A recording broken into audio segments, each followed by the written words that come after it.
La historia de este mundo está descrita en la Biblia. Hay guerra por aquí, guerra por allá.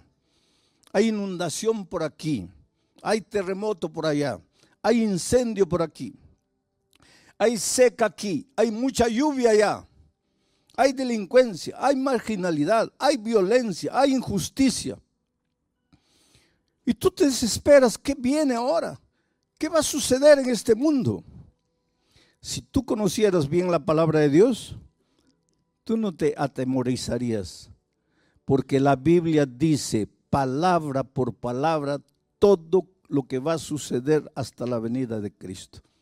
No tienes que tener miedo. El calentamiento global es una realidad, no puedes negar.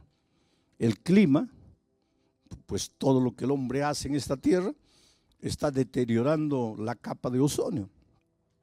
Y cada vez más el clima se está calentando. Y los glaciares se están derritiendo. Y el nivel de los mares está aumentando. Eso es científico. Eso no es imaginación enfermiza de alguien. Y hay mucha gente que dice para el año 2050, 60, las ciudades que están ubicadas a las orillas, a la orilla del mar, desaparecerán con el aumento del mar. Pero la Biblia dice que este mundo no va a ser acabado por las tonterías del propio hombre. Este mundo va a acabar con la venida de Cristo. Pero si tú lees la palabra de Dios, tu corazón se va a llenar de esperanza. No vas a tener miedo. El COVID, ¿cómo sembró pánico el COVID? El COVID paró el mundo, paró las empresas, paró las escuelas, paró todo. Muchos pensaron acabó, llegó el fin. La Biblia decía, no, eso no es el fin. Esos son los primeros dolores de parto, pero el fin viene. Y cuando tú conoces la palabra de Dios, tú miras al futuro con esperanza, con seguridad y con la confianza de que Dios está en el control de todo. Vamos a abrir el texto bíblico, Proverbios capítulo 1, versículo 33. Vamos a dejar el texto un momento ahí, o sacarlo tal vez porque quiero decir algunas cosas antes de eso. El libro de Proverbios es llamado también el libro de la sabiduría. Son consejos sabios de un hombre sabio que cometió imprudencias terribles cuando se separó de Dios. Tu única seguridad es Dios. Si tú lo dejas, si tú lo abandonas, si tú sigues tus propias decisiones, tus propios caminos, te vas a meter en problemas, como Salomón. Cuando se separó de Dios, se metió en problemas terribles. Gracias a Dios, que si tú lees su historia, en la vejez se arrepintió y regresó a Dios. Y eso nos da esperanza, porque aunque en ocasiones nos apartemos de Dios, tenemos la oportunidad de regresar a Él y de tomar de nuevo en serio sus instrucciones. Antes de leer el texto, quiero hablar un poco de la sabiduría. Sabiduría no es conocimiento. El conocimiento te lo da la vida, te lo da la universidad, te lo da la experiencia. Pero eso es conocimiento, eso no es sabiduría. Sabiduría es saber usar el conocimiento.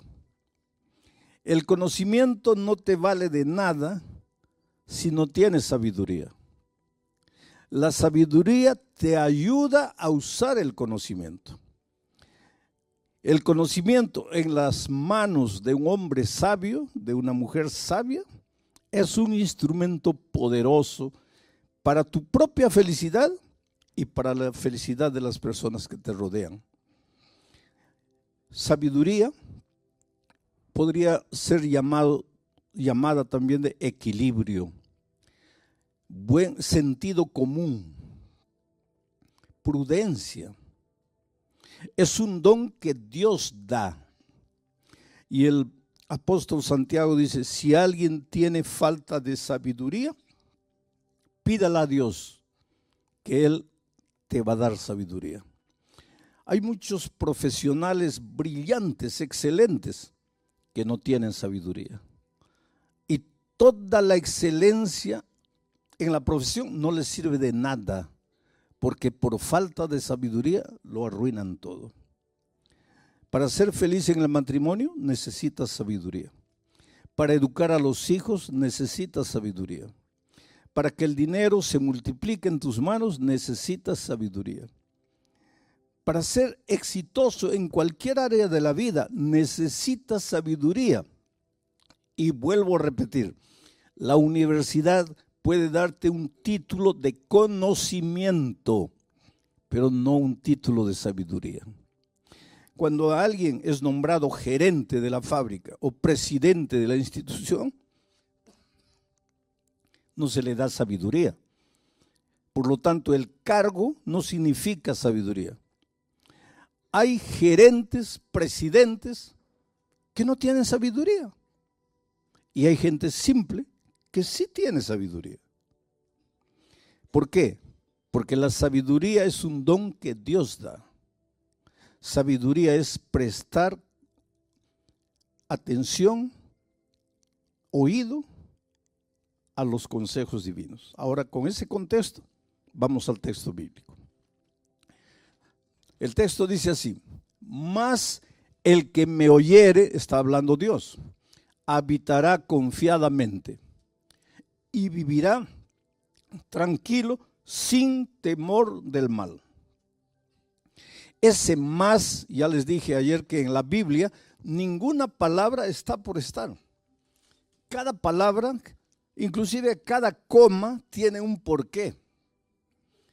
Hay que prestar atención a todo. Ese más, que quiere decir pero, que quiere decir sin embargo, nos da a entender que para comprender correctamente el texto, hay que leer los versículos anteriores.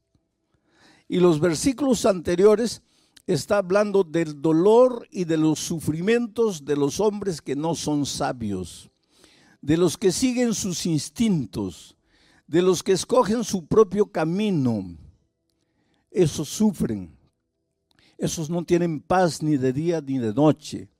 Esos viven en permanente estado de ansiedad y de miedo.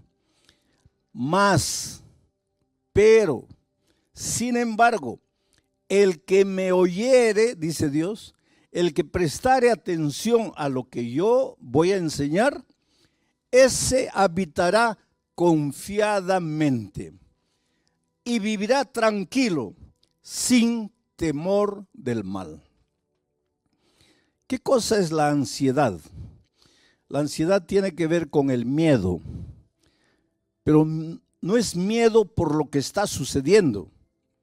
Porque si, por ejemplo, viene un terremoto en este momento, es lógico que nos atemoricemos porque la tierra empieza a temblar. Pero eso no es ansiedad. Ansiedad es miedo por lo que todavía no ha sucedido. Es miedo por lo que tú imaginas que va a suceder. Es miedo por lo que no ha llegado. En otras palabras, es un miedo que no tiene sentido. Porque que la tierra tiemble en este momento y tratemos de protegernos, tiene sentido. Pero que la tierra no tiemble y yo comience a atemorizarme porque tal vez la tierra va a temblar un día. Ansiedad es eso. Miedo por lo que no ha pasado. Veo todas las estadísticas, los hogares se están separando, la gente ya no está llevando a serio el matrimonio y yo comienzo a tener ansiedad, miedo. Ay, ¿no será que mi matrimonio también se va a acabar? ¿Pero por qué? Porque las estadísticas dicen que los matrimonios están terminando. Yo voy a comenzar a tener miedo de algo que no ha sucedido. Y si ustedes se dan cuenta, en nuestra vida muchas veces nuestros temores no tienen fundamento. Nuestros temores se basan en suposiciones futuras, en lo que tal vez va a suceder. Entonces, ¿cuál es el consejo de Dios? Dice que si tú prestas oído a mi palabra, y aquí comienza el primer consejo, si oyeres, si me oyeres. Hoy día nosotros oímos a todo el mundo, ¿no? A través de las redes se inventaron los famosos fake news, ¿no? Le creemos a todo el mundo. Estás mal del hígado, cada uno te presenta un remedio, ¿no? Y pruebas uno, pruebas otro, pruebas otro. Lo que tú no sabes es que el que coloca ese video ahí, él lo que quiere es jalar gente, porque cada persona que entra, que clica, le da algún centavito a él. Y hay gente que vive de eso. Y tú escuchas, pero nunca abres la palabra de Dios para escuchar lo que Dios dice. Le crees a todo el mundo, pero no le crees a la palabra de Dios, inclusive porque no la conoces. La palabra de Dios no falla.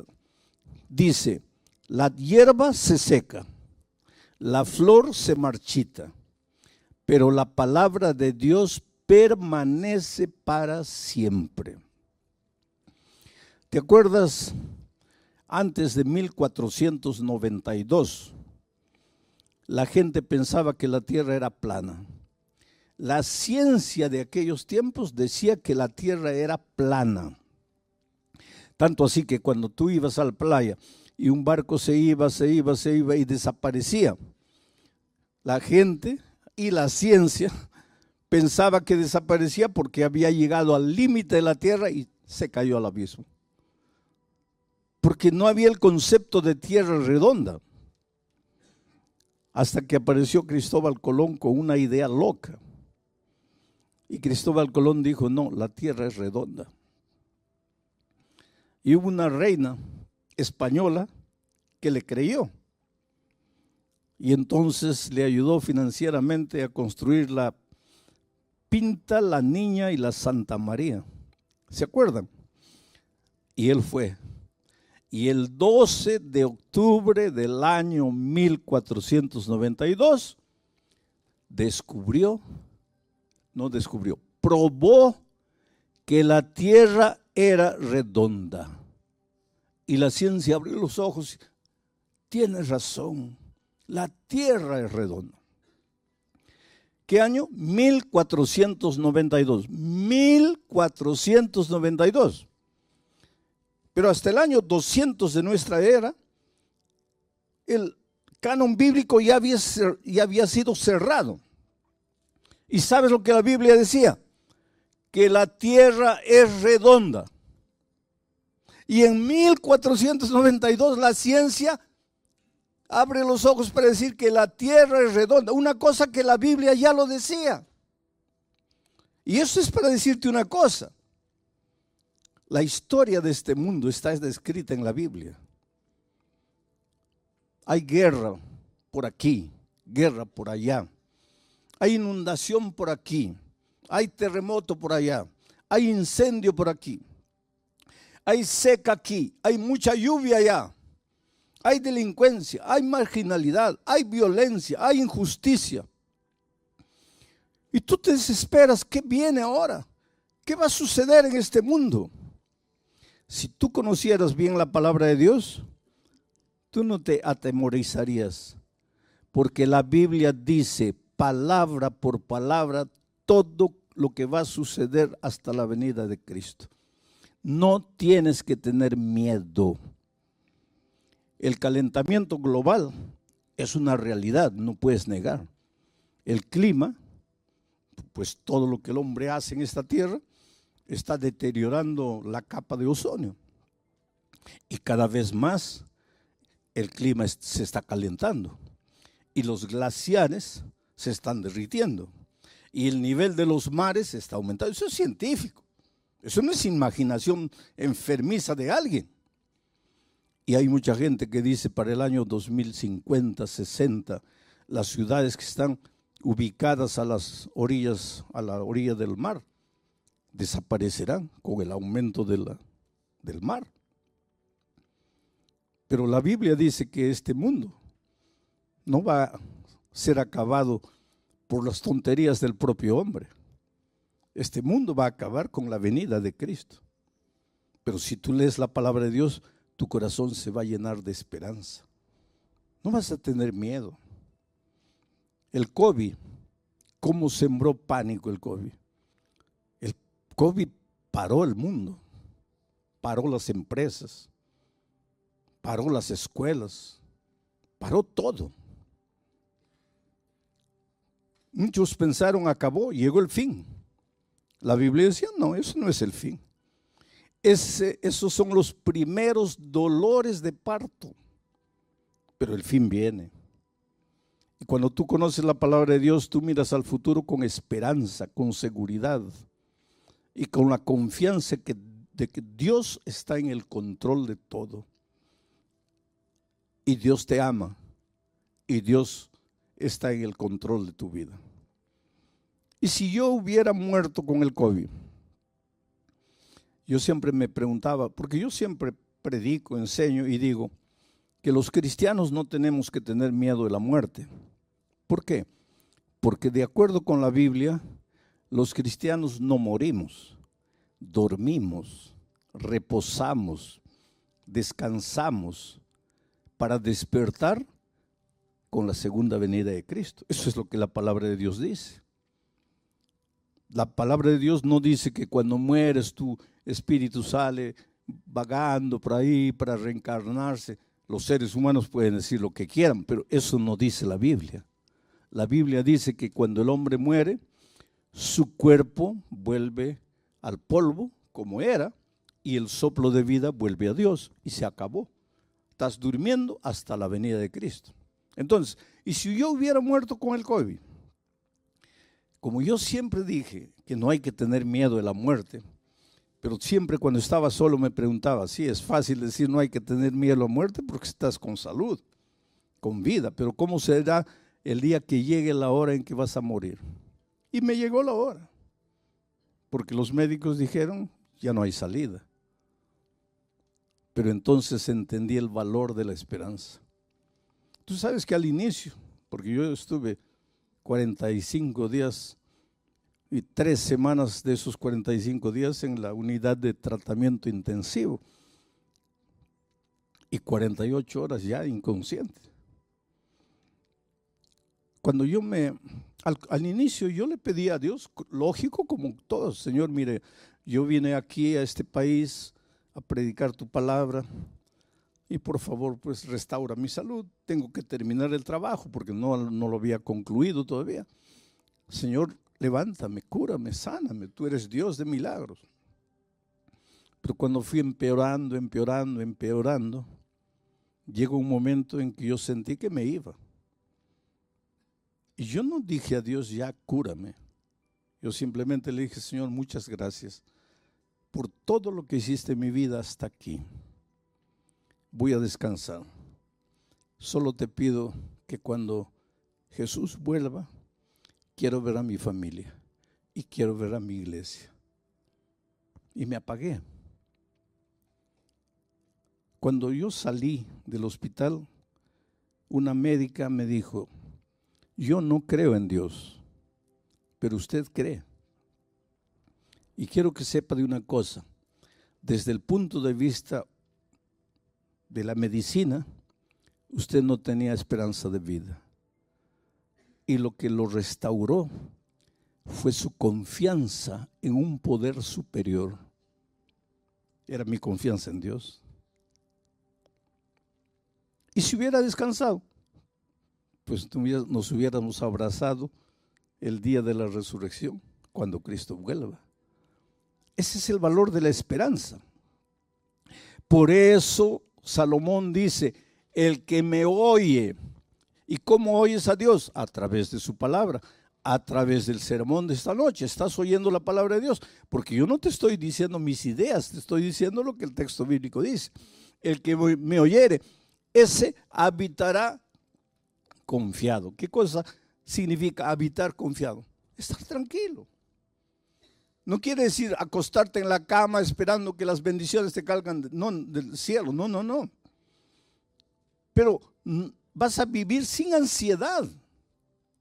Ay, ¿será que voy a encontrar empleo? ¿Será que no? Oh, querido, cuando conoces la palabra de Dios, tu vida cambia en todos los sentidos. Porque un día Dios le dijo a Abraham: sal de tu tierra, de tu parentela, de la casa de tus padres, vete a una tierra que yo te mostraré. A algunos de ustedes les mostró España, por eso se vinieron aquí, ¿no es cierto? Bueno, pero la promesa de Dios a Abraham fue: por donde quiera que tú fueres, yo estaré contigo. Y si alguien te bendijere, yo lo bendeciré. Esa es promesa de Dios para ti. Entonces, la próxima vez que vayas a buscar empleo, vas a llevar tus papeles, ¿no? Tu currículum de vida. Y cuando llegues, le entregas al entrevistador. ¿Y cuál es tu actitud? En el corazón: ojalá que me dé el empleo, ojalá que me dé el empleo, quiera Dios que me dé el empleo. Y el otro revisando tus papeles, ¿no? Y tú temblando aquí: ojalá que me dé el empleo, ojalá que me dé. Porque no conoces la palabra de Dios. Porque si tú conocieras la palabra de Dios, en tu corazón dirías otra cosa. En tu corazón le dirías al que está revisando tus papeles, no con tu boca, en tu corazón. Tú le dirías: mira, para de mirar mis papeles, mejor dame el empleo, por tu propio bien, porque yo soy hijo de Dios, y Dios me ha dicho a mí que por donde yo vaya, Él me va a bendecir. Y si alguien me bendijere, o sea, si tú me das el empleo, Dios te va a bendecir a ti. Entonces, para de revisar los papeles, ya dame el empleo. Pero esa es otra actitud. Tú caminas por la vida, no, ay, ¿qué será? ¿Cómo será? ¿Qué pasará mañana? No, querido, tú conoces a Dios. Y el que conoce a Dios es un vencedor y camina por la vida con la cabeza levantada. Y si no te dan el empleo, gloria a Dios. Pero pastor, ¿cómo gloria a Dios? Porque si no te dio el empleo de 1,200 euros, es porque Dios tiene para ti un empleo de 1,500. Y si tú te engolosinas con los 1,200, no vas a recibir los 1,500. Entonces, bendice a la persona y sigue tu camino, porque Dios te va a abrir puertas, porque tú no estás solo en este mundo, tú estás con Dios. Dios está contigo. Por eso Dios dice: mas el que me oyere. Por eso necesitas conocer la palabra de Dios. Por eso necesitas oír los mensajes bíblicos que tienen que ver con la palabra de Dios. Entonces vas a habitar confiadamente y vas a vivir tranquilo, sin temor del mal. Presta atención a esta última frase. No dice que si le entregas a la vida a Jesús, no dice que si prestas oído a sus consejos, el mal no te va a llegar. No dice. ¿Y sabes por qué? Porque Dios nunca te hizo la promesa de que si tú te entregas a Jesús, nada malo te va a suceder. Él nunca prometió eso. Por lo tanto, si un día la enfermedad llega a tu vida, si el desempleo llega a tu vida, por favor, no digas: oh Dios mío, te has olvidado de mí, yo soy tu hijo, ¿dónde está tu promesa? No. Porque Él nunca te prometió que en esta vida de dolor, en esta vida de miseria y de pecado, nunca vas a tener problemas. Él nunca te prometió. Lo que Él te prometió es que en medio de los problemas, tú vas a vivir seguro, tranquilo, confiadamente. ¿Por qué? Porque sabes que tienes un Dios todopoderoso que no falla. Ahora, un ejemplo bíblico de todo esto que dije hasta aquí. ¿Te acuerdas cuando los discípulos estaban en alto mar un día? Y el cielo se puso negro, negro, negro. Relámpagos y truenos. Y las olas gigantescas se levantaron y entraba el agua al barquito. Y el barquito ya iba a zozobrar. ¿Tú crees que los discípulos eran hombres frágiles? No, la mayoría de ellos eran hombres duros, forjados a la orilla del mar, en la pesca. ¿Tú crees que una tormentita ahí los iba a asustar? No. Pero, ¿qué dice la historia bíblica? Que ellos lucharon toda la noche. Y a la cuarta vigilia, ¿qué significa la cuarta vigilia? Es que los judíos en esos tiempos dividían a la noche en 4 vigilias. De 6 de la tarde a 9 de la noche, primera vigilia. 9 de la noche a medianoche, segunda vigilia. Medianoche a 3 de la mañana, tercera vigilia.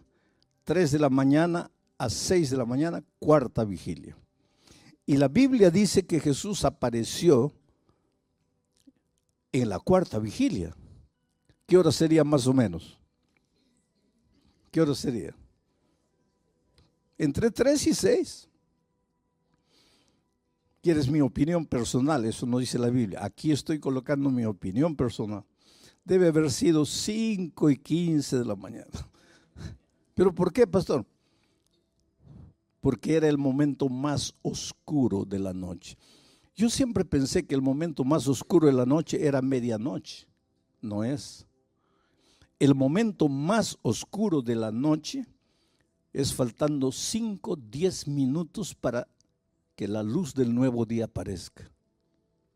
Entonces, si en este momento tú estás viviendo el momento más oscuro de tu vida, si tú sientes que ya no tienes fuerzas, si tú sientes que ya todo acabó, que ya estás perdido, alégrate. Porque eso quiere decir que dentro de 5 o 10 minutos el sol del nuevo día va a nacer en tu vida. No te desesperes. Jesús apareció en el momento más oscuro, la cuarta vigilia. Y los discípulos se asustaron. Habían clamado en la noche, Señor, ayúdanos. Ahora Jesús aparece y se asustan. ¿Por qué? Porque Jesús no apareció como ellos esperaban que apareciese. Y aquí hay una lección valiosa, querido. Muchas veces las respuestas divinas no son o no llegan a tu vida como tú quisieras que lleguen. ¿Cómo esperaban esos discípulos a Jesús? No sé, voy a imaginar. Tal vez volando en el aire porque era Dios, echándoles una cuerda para que se agarrasen y los rescataran, o en un helicóptero, o que de repente Jesús hiciese calmar la tempestad, hiciese salir el sol. Yo no sé. Lo que ellos nunca esperaron es que Jesús iba a aparecer andando sobre el agua. Tanto así que cuando lo vieron, en lugar de alegrarse, se asustaron. Es un fantasma, es un fantasma. Y entonces Jesús dijo una cosa: soy yo, no tengáis miedo. Esta es la clave. Soy yo, no tengáis miedo. Entonces Pedro le dijo: Señor, si eres tú, manda que yo también camine sobre las aguas. Y Jesús le dijo: ven. Y Pedro, que un minuto atrás estaba con el corazón lleno de miedo, porque lo que te paraliza, lo que te incapacita de ser feliz, lo que te destruye, es el miedo. No son las circunstancias. El problema para los discípulos no era lo que pasaba exteriormente. Por más oscuridad, por más olas gigantescas, por más tormenta, el problema no era ese. El problema estaba dentro de ellos, miedo. Pero cuando Jesús apareció y dijo: no tengáis miedo, es como si Jesús hubiera colocado la mano, arrancado el miedo. Y ahora Pedro, sin miedo, es capaz de sacar el pie del barco y pisar el agua y caminar sobre el agua. ¿Sabes cuál es el mensaje para ti esta noche?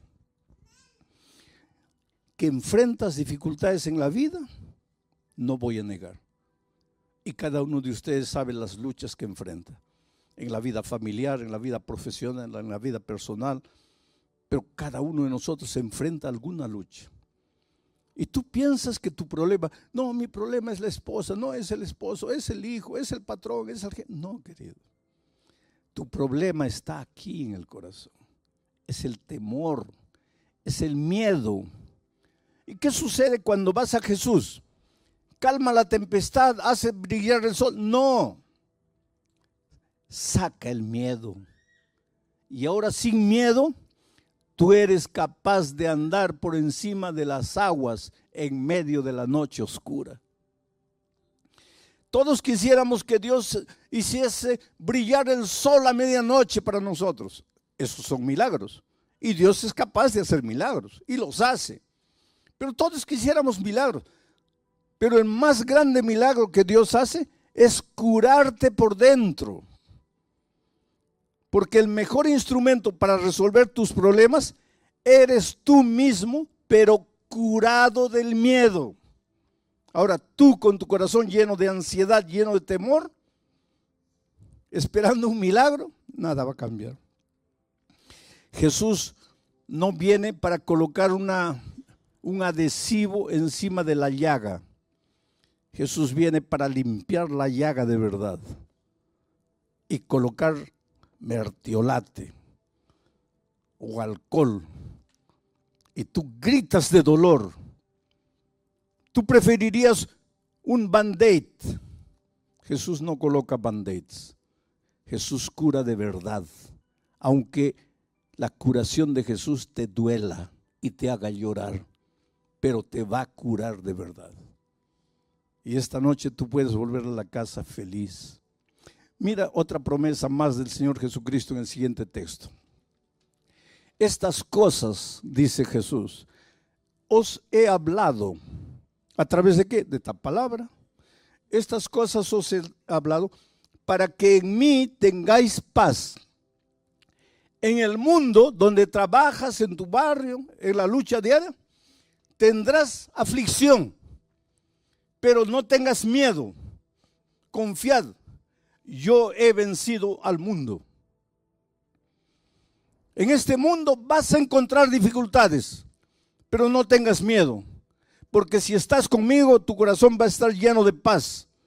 Y con tu corazón lleno de paz, nada va a ser capaz de destruirte. Que venga la noche oscura, que vengan las tormentas, los truenos, los relámpagos, las olas. Con Cristo tú eres capaz de caminar por encima del mar.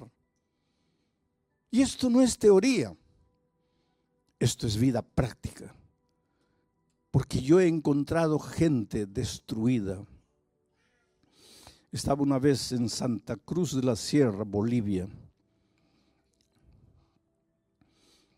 y como todas las noches hago una invitación, y dije la primera noche, ¿cuántos quieren aceptar a Jesús como su Salvador? Y no terminé de hablar, un borrachito se levantó allá atrás y vino tambaleando, completamente ebrio, vino tambaleando. De tal manera que el público se reía, porque todos imaginaban ese pobre hombre embriagado, no sabe ni lo que está haciendo, pero él venía. Y llegó aquí, cabello largo, olía mal, porque cuando las otras personas llegaron cerca, muchos respondieron, algunos discretamente se comenzaron a apartar porque no podían soportar el olor. Evidentemente no se bañaba, era un hombre de la calle, un ebrio, vino ahí.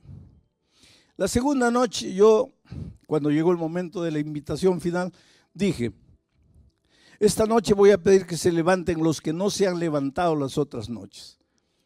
¿Quién es la primera persona que quisiera levantarse? Y el ebrio aparece ahí de nuevo. Y ahora el público se rió con más ganas, porque lógicamente está tan ebrio el pobre que no ha entendido que si te levantaste anoche ya no te levantes hoy. Pero él llegó ahí llorando y mucha gente vino. La tercera noche dije, Los que han venido las otras noches, adelante, ya no vengan. Esta es una invitación para quien no se ha levantado las otras noches. Y yo en mi corazón pensé, ahorita aparece el ebrio de nuevo. ¿Quién es la primera persona? Y el ebrio no apareció. Y la siguiente noche no apareció. Y la otra noche no apareció. Y yo pensé, bueno, ya no vino más. El viernes en la noche hice un llamado para el bautismo. ¿Por qué una persona se bautiza? Porque cuando te bautizas, eres sepultado en las aguas. Ahí muere el viejo hombre y el que sale de las aguas es un hombre completamente nuevo. Has nacido en Cristo. Entonces el bautismo no es una ceremonia, es un pacto de fidelidad con Cristo. Y muchos se bautizaron. Pero cuando hice el llamado para el bautismo, la primera persona que se levantó y vino fue un hombre que tenía una Biblia así en el pecho. Vino aquí adelante, estaba con una camisa blanca, un pantalón jeans, bien cortadito el cabello, se notaba que se había echado gomina, ¿se acuerdan de eso? Que se echaba en el cabello, bien peinadito, y lloraba, lloraba y lloraba. Yo lo miré y le dije, espera, yo te conozco. Tú no eres la persona que se levantó las primeras noches. Y él me miró así, dice, sí, pastor, yo soy. Y en mi corazón yo sentí una emoción tan grande, porque ya no era ni la sombra del hombre que se levantó las 2 primeras noches. Bueno, comenzó la ceremonia bautismal, yo estaba allá atrás y lo veo a él llorando. Y le digo, ¿qué fue? ¿Qué te hicieron? Y él me dice, yo quería bautizarme, pero no aceptan mi bautismo, porque dicen que si el domingo y el lunes yo estaba borracho, ¿cómo me van a bautizar hoy día? Y yo entiendo, porque nadie puede confiar en mí. ¿Cómo van a confiar? Yo realmente al inicio de la semana era un pobre ebrio, pero nadie conoce mi historia. Y cuéntame tu historia. Y él me dice, cuando yo tenía 21 años me casé. Yo era ingeniero de minas, trabajaba en una mineradora grande aquí en el país. Me casé, fui de luna de miel. Y cuando estábamos regresando, dormité en el volante. Salí de la carretera, caí a un abismo. Mi esposa murió y yo salí vivo. Nunca me perdoné. Yo maté a mi esposa. En ese accidente quien tenía que morir era yo, no era ella, porque yo conducía el carro. Quien dormitó en el volante fui yo. Quien tenía que morir era yo. Mi vida se acabó. Me entregué a la borrachera. Yo no conocía a Dios, no conocía nada. La borrachera. Bebida, bebida, bebida. En poco tiempo perdí el empleo, perdí todo. En poco tiempo ya estaba en la calle viviendo como un mendigo.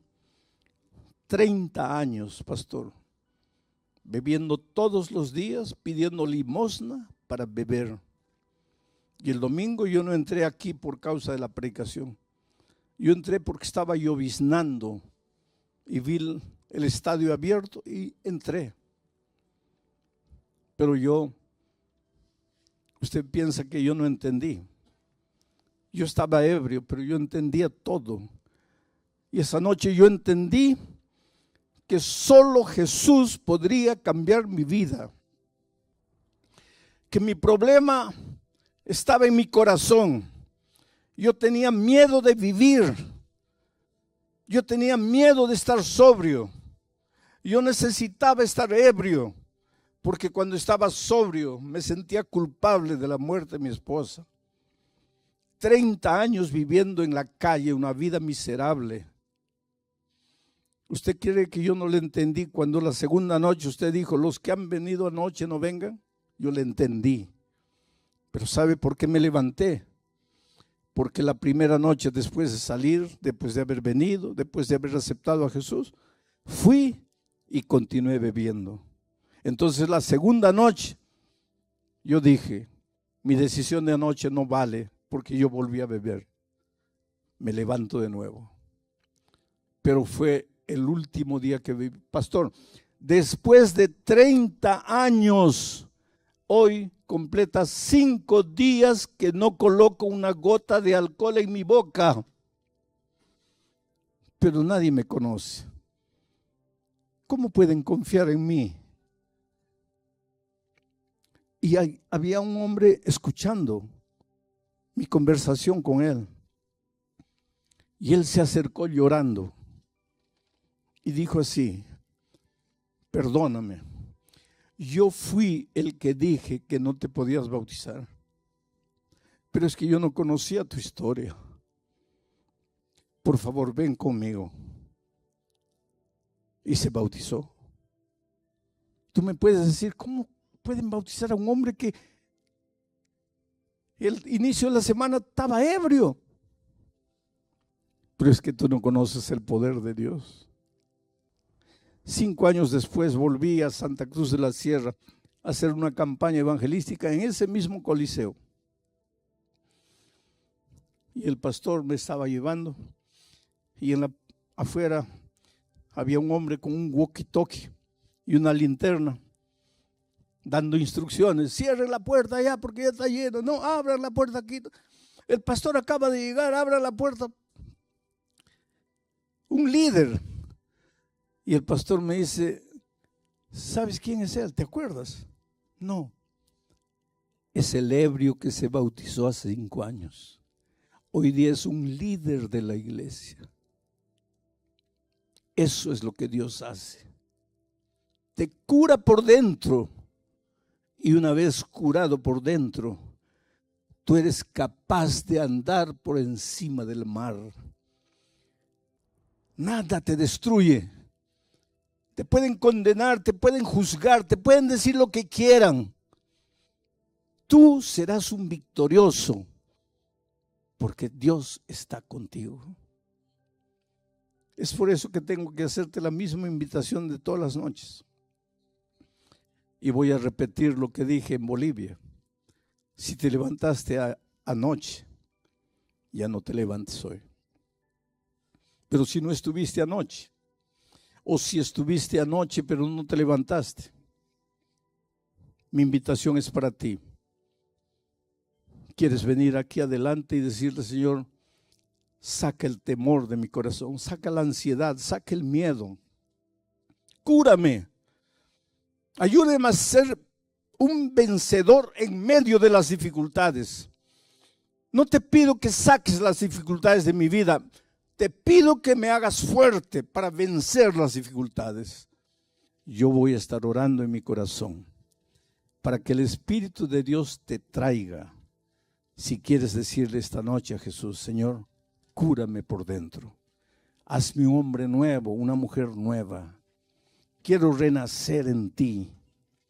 Esta es una invitación, lógicamente, para aquellos que nunca se han entregado públicamente al Señor Jesucristo.